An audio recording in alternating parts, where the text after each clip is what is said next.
Her stepfather shot her in the back when she was only 13 years old.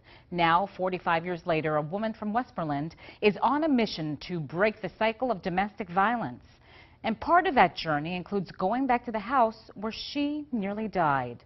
WMUR's Amy Covino was there when Clay Summers faced her worst fear.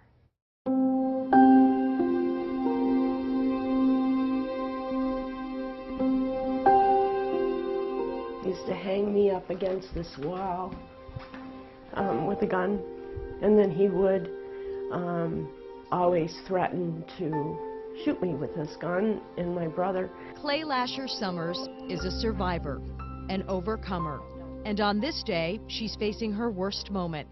It took her 45 years to be able to come back here to a house on River Road in Westmoreland, where she nearly died. This happened, which was January 17th, 1970. He had all of his guns out. There'd been just days of an escalation of violence, just horrific. Clay was 13. Her mother married a man with a temper, she says. Crosley Fletcher beat his wife, blackened her eyes, and promised to shoot his stepdaughter often. Her mother tried to warn her. It happened in this bedroom. She went to hide in the closet that's in that room and had said, "You need to shut the door now because he's really going to shoot you." So she hid in the closet. I went to shut the door, and he shot me with his .30-06. The weapon was a game hunting rifle. It tore 2 holes in Clay's back, blood everywhere.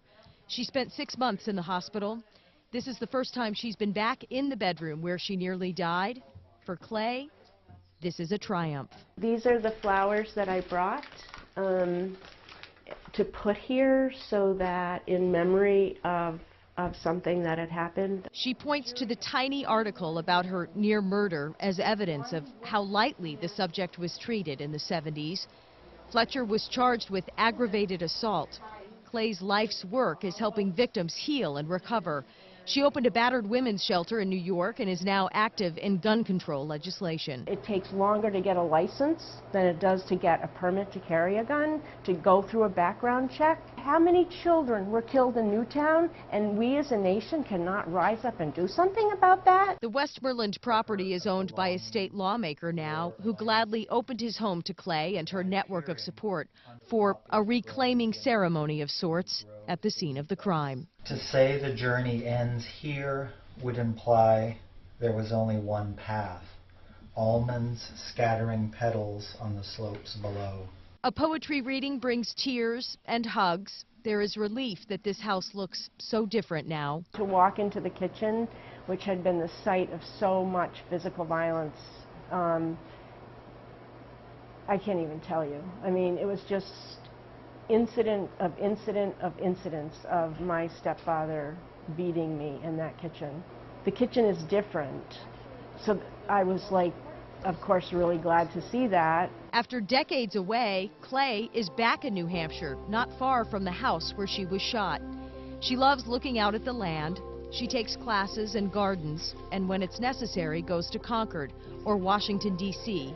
to push for change. Something just sparked. It was the anniversary, the 45th anniversary of being shot, and I said, I have to do this for myself, but I have to do this for all the other children who are witness to this.